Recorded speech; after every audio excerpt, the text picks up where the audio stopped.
করেছেন। আমাদের জন্য উচিত রমজানকে আসন্ন করে রমজানের প্রস্তুতি এই রজব মাস থেকে আরম্ভ করে দেওয়া। এজন্য আমরা বেশি বেশি নফল সালাত আদায় করব, যাতে করে মাহে রমাদান মুবারক আসলে 20 রাকাত তারাবি নামাজ পড়তে আমাদের সমস্যা না হয়।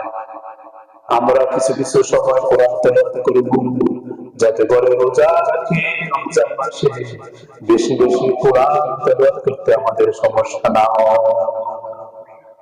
কিছু কিছু রোজা রাখবো, মাসে সপ্তাহে 1-2 বার রোজা রাখবো, যাতে করে মাহে রমাদান মুবারকে রোজা রাখতে আমাদের সমস্যা না হয়। যে কোনো কাজ করতে গেলে আপনি যদি ভালোভাবে করতে চান, তাহলে ওই কাজের ট্রেনিং দিতে হয়, ট্রেনিং দিতে হয়, প্রস্তুতি গ্রহণ করতে হয়। এই প্রস্তুতি মাহে রমাদান মুবারক আমলের মাস, মহামান্বিত মাস।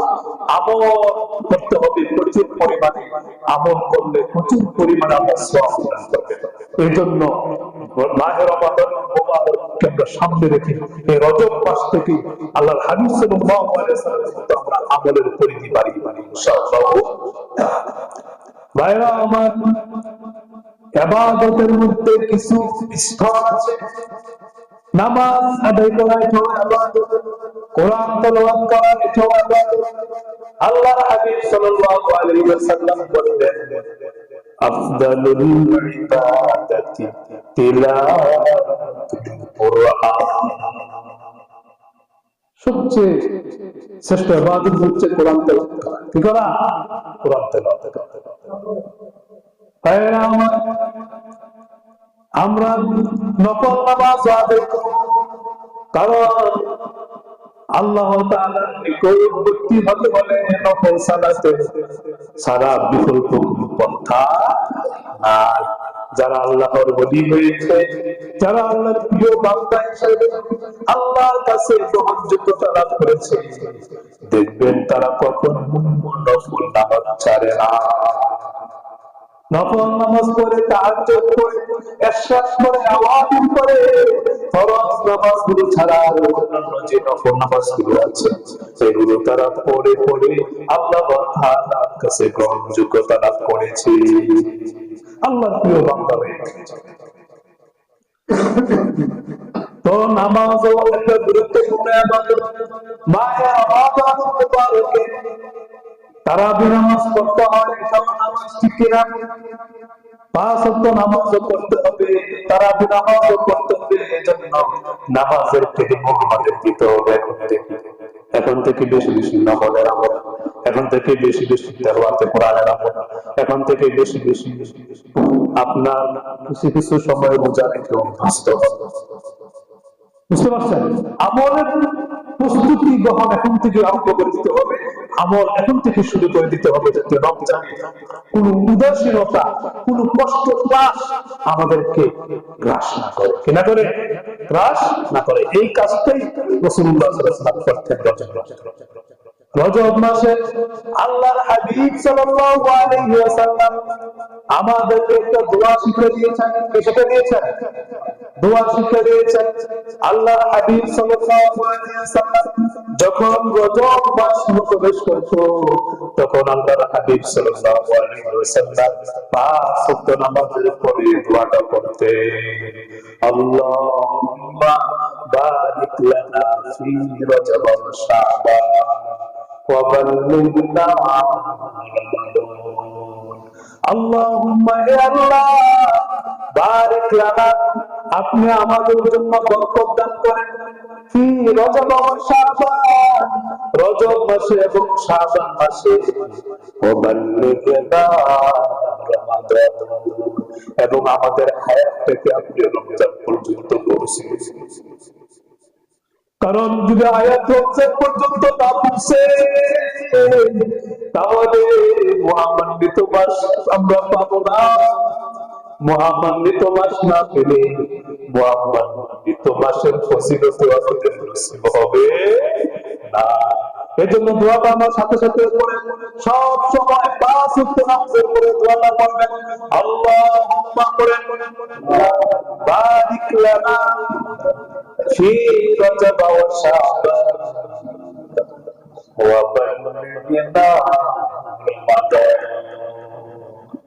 যদি আরবিতে না পারেন বাংলাতে বলবেন, আল্লাহুম্মা বারিক লানা ফি রজব ওয়া শাবান, হে আল্লাহ আপনি রজব এবং শাবান মাসে আমাদেরকে বরকত দান করেন। আমাদের কি দিবেন? আমাদের মধ্যে বরকত দান। আল্লাহুম্মা বারিক লানা, আমাদেরকে বরকত দান করে হে আল্লাহ, ফি রজব ওয়া শাবান, রজব এবং শাবান মাসে। তাহলে কি করব? আরবিতে না বলে বাংলাতে বলবো, হে আল্লাহ আপনি আমাদের জন্য বরকত দান করেন রজব এবং শাবান মাসে। কত না?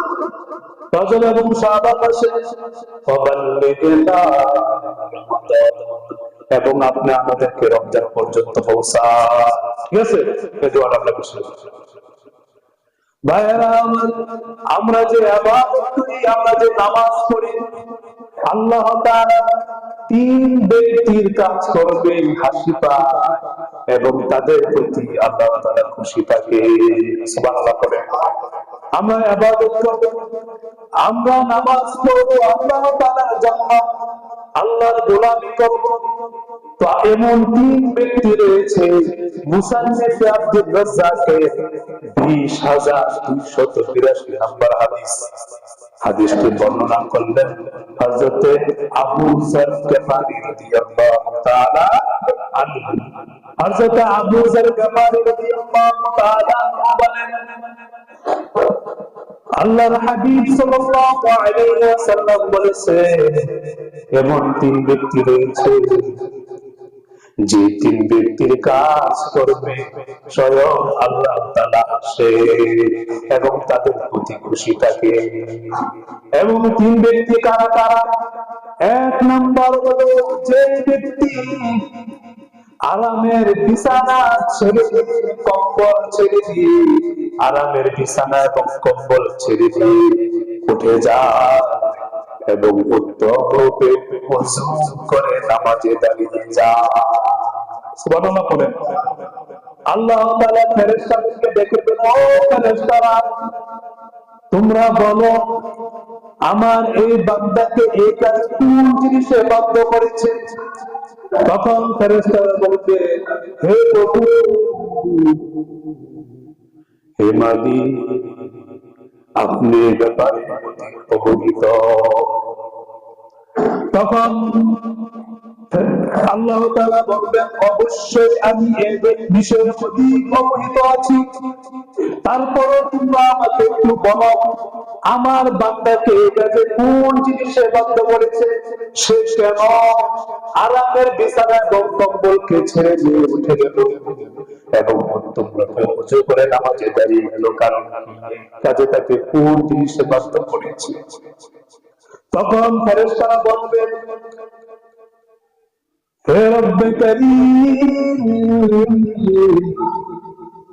আপনি তাকে কোন কিছুর ব্যাপারে ভীতি প্রদর্শন করেছেন, তাতে সে ভীত হয়েছে, বা আপনি তাকে কোন বিষয়ে আশা দিয়েছেন, সে তাতে আশান্বিত হয়েছে। তখন আল্লাহ তাআলা বলবেন, ও ফেরেশতারা, তোমরা সাক্ষী থাকো, আমি তার জন্য নিরাপত্তা ব্যবস্থা করলাম, আমি তার জন্য নিরাপত্তা ব্যবস্থা করলাম ওই বিষয়ে যে বিষয়ে সে ভয় করেছে, এবং আমি তার আশা পূরণ করার ব্যাপারে নিশ্চিত প্রদান করলাম ওই বিষয়ে যে বিষয়ে সে আশাবাদী। সুবহানাল্লাহ পড়ে। অর্থাৎ বান্দা জাহান্নামের আগুনের ভয়ে এবং জান্নাতের আশায় যদি সে আরামের বিছানা এবং কম্বল ছেড়ে উত্তমরূপে ওযু করে নামাজে দাঁড়াইয়া থাকে, তাহলে তোমরা সাক্ষী থাকো ফেরেশতারা, তোমরা সাক্ষী থাকো, আমি তাকে জাহান্নাম থেকে মুক্তি দিয়ে দিলাম। জাহান্নামের আগুনের ভয় করছে, জাহান্নাম থেকে মুক্তি দিয়ে দিলাম। জান্নাতের আশা করেছে, যাও তোমরা সাক্ষী থাকো, আমি তাকে জান্নাত দিয়ে দিলাম। সুবহানাল্লাহ। দুই নম্বর ব্যক্তি হলো যাদের কাজের প্রতি আল্লাহ তাআলা কি হয়? হাসি পায় এবং আনন্দিত হয় দ্বিতীয় ব্যক্তি, যে আল্লাহর রাস্তায় এমন ভাবে যুদ্ধ করতেছে, তার সঙ্গীরা শত্রুদের মোকাবেলায় পরাস্ত গ্রহণ করেছে, পরাস্ত হয়েছে, তারপর সে অনড়ভাবে দৃঢ়ভাবে জান প্রাণে যুদ্ধের মধ্যে লেগে রয়েছে। তারপর সে শহীদ হয়েছে বা আল্লাহর হুকুমে বিজয় লাভ করেছে। ওই ব্যক্তি কাজের প্রতি আল্লাহ হাসি পায়, আল্লাহ তার খুশি খুশি হয়ে যায়। তৃতীয় ব্যক্তি, আল্লাহ যার প্রতি হাসি পায়, যার কর্মের প্রতি হাসি পায় এবং আল্লাহ যার প্রতি সন্তুষ্ট থাকেন, খুশি থাকেন, তৃতীয় ব্যক্তি কি? তৃতীয় ব্যক্তি হলো, হাদিস শরীফে এসেছে, তৃতীয় ব্যক্তি হলো যে ব্যক্তি কোন যাত্রী যন্ত্রের সাথে বৈশ্য যাত্রা করে, কোন যাত্রীদের সাথে রাত্রি কি করে যাত্রা করে, রাত্রে ভ্রমণ করে। তারপর যখন যাত্রী দলের সকল মানুষ বিশ্রাম নেওয়ার জন্য শেষ রাত্রে